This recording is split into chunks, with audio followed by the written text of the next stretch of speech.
I suppose I have to talk about it. Scotland 27, Wales 26. Scotland get the first win in Cardiff in 22 years, first time since 2002. But all of that have been massively shadowed over by Wales's almost comeback. Scotland were 27-0 up at the start of the second half. They were 20-0 up at half time. Van der Merwe scored about 41 minutes, and then Wales came back.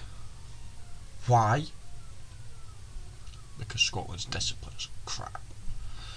Let's talk about the game. So, I'll go through the scorers. So, for Scotland, majority in the first half. Again, this is one of the games that actually the losing team outscored the winning team. Wales got 4, so Wales actually got a try bonus point as well as a losing bonus point, but Scotland only had 3. Scotland's tries coming 1 from Schumann, which was a close batter where he just, usual prop try from a couple of metres out, just managed to batter through a little gap and ground it. Bit of a TMO check, but they found the ground was completely fine. Van der Merwe then had 2. One was a lovely break by Russell, was it? Who then just gave the inside pass to Van der Merwe, who no one's going to stop from that range. And then the other one was again fairly reminiscent of his magic at Twickenham, where Steyn took it just about inside of Scotland's half, but instead of it going straight to Van der Merwe, he gave it to Russell. Russell went straight, opened up a bit of a gap, offloaded it, Van der Merwe in. Van der Merwe was also denied a third very late on in the last play of the game. He was held up by a Welsh foot. I think it was more luck than judgment, to be honest with you. Van der Merwe managed to batter through, reached his arm out and just happened to ground it in a Welsh player's foot. I think if that try had been scored, the outlook of the game would have been completely different. Scotland would have got the try bonus point and probably Wales wouldn't have gotten a losing from it. So, a completely different outlook, but it wasn't scored, so we won't dwell on it. Wales, though, from being 27-0 down, showed a massive fight back with a couple of, 3 maul tries from both them, Wainwright and Mann, from all leading from mauls, and then Rio Dyer as well, scoring from a nice overhead loop pass into him to plop it in the corner. Now, what cost Wales this was they missed a conversion. Lloyd only got 3 out of the 4, whereas Scotland, Finn Russell got all 3 conversions and also 2 penalties. Talking about penalties, oh my goodness, 17 unanswered penalties from Scotland. Inexcusable, to be brutally honest with you. I'll go on the penalty rant now. Wales didn't give up. Wales had 4 penalties. Scotland had something like 19, 17 of them in a row. Now, I've seen people online complain about there's no way, because all Wales' penalties were in the first 20 minutes. There's no way on earth. I've seen people complain online there's no way on earth that for 60 minutes of that game Wales gave away no penalties, and I would agree. I can't see that, but I still think that it's inexcusable from Scotland. I would agree, after rewatching the game a couple of times, I would agree there was a couple of dodgy penalties given. There's a couple of penalties that maybe, if it was the other way, may have been given against Scotland. There's a couple of Wales that did it. There was a couple missed as well. I've seen lots of Welsh people complaining about a high tackle that very late on that probably would have given Wales the win if they chose to kick it. But yeah, it's inexcusable. Scotland in the first half looked some of the best rugby they've ever played in a very, very long time. They were comfortably in command, and in the second half they just fell apart. I don't think Wales played that well even in the second half. I think they took their chances well, but I don't think on a whole they played that well. I think the high penalty count of 17 in a row from Scotland is what allowed Wales in it. Between Duhan van der Merwe's first try on about 33 minutes and the 75th minute, when Scotland finally got a bit of momentum again towards the end of the game, where they just managed to hold out.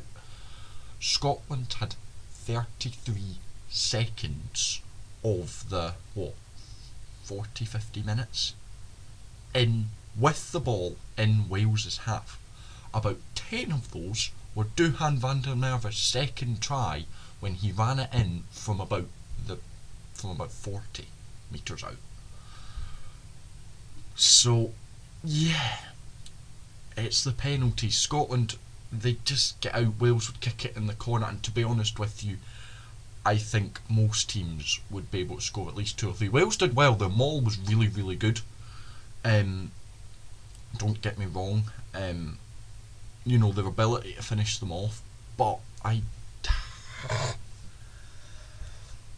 not annoyed. Well, I am annoyed with the performance, but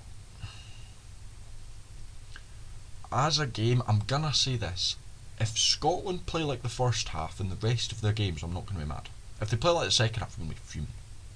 But yeah, and I think this all depends. Same with Wales. If Wales play like they played in the first half, they're gonna struggle. If they play like they played in the second half, I think they might still have a few issues, because again, I think Scotland allowed that second half performance, but they still played quite well. So, I can see if Wales play like played in the second half and England play the same, I can see Wales giving England some problems next week. I know I'll cover the game separately, probably close to the end of the week, kind of Thursday, Friday. But yeah, I'd say the one good thing that came out of this game is the fact that Scotland got a historic win in the first round of the Six Nations away from home, and for the first time in a long time, it's not all about them. You look at last year, you look at the year before that, and the year before that. They won their first game all against England. This time it was against Wales, and all the focus was on Scotland. Scotland amazing, Scotland amazing, Scotland amazing. Pressure's on Scotland, pressure's on Scotland. It's not now. They got their first win. They got the same result. They won the game. I know it doesn't feel like they did, but they did. And all the look's not on Scotland, and they're going into a game which if Scotland beat France next week, it will jump on. But again, momentum. If Scotland beat France, they've got England at Murrayfield. If Scotland beat France, you'd expect them to beat England, and then from there Italy, and then it all builds up to the big one. Now I think I'm getting ahead of myself going on, but you see what I mean. And if you say Scotland are not going to beat France, shut up. Your opinion's irrelevant. It's not. But Scotland play like the first half, they'll beat France. It's as simple as that. If Scotland play like they played in the first half against Wales, they'll beat France and England, and England and Italy, and then they'll give Ireland a good go. If they play like the second half, they'll lose to all those teams. It's as simple as that. Same with Wales. If Wales play like the first half against France, Ireland, Italy, and England, they'll probably lose all the games. If they play like the second half, they may beat Italy, they may beat England. I can't see them beating France. I mean, France is really hard to judge, but I can't see them beating France. I can't see them beating Ireland anyway, no matter how they play. But yeah, rant over. For what was an exciting game though, yeah, I think it'll be good to watch. One thing I did note from Scotland is when Tui Pilotu went off with the yellow card for 10 minutes, it's obvious he's a defensive leader, and the defence fell apart and Wales went straight through them. That was also another huge factor. But yeah, Scotland get the win, just. And again, I don't want to be too harsh on Scotland or Wales. I know, it was an ultimate game of two halves for both teams, because we'll have to wait and see which team turns up in the other game. As I said, if the team that won the halves, so first half Scotland or second half Wales, turn up round 2, I think they'll both win their games. So we'll have to wait and see. But yeah, I think it's quite exciting. In terms of the table, Scotland are sitting in third on 4 points with +1, 2 points difference behind England, who's on +3. Wales are in fourth on 2 points and -1, ahead of Italy, who are on 1 point and -3. And then you've got Ireland on 5 and France on none. So yeah, quite exciting. Again, I can't see, on a whole, you can't take much out of this game, because both teams showed exact opposite ends of the spectrum.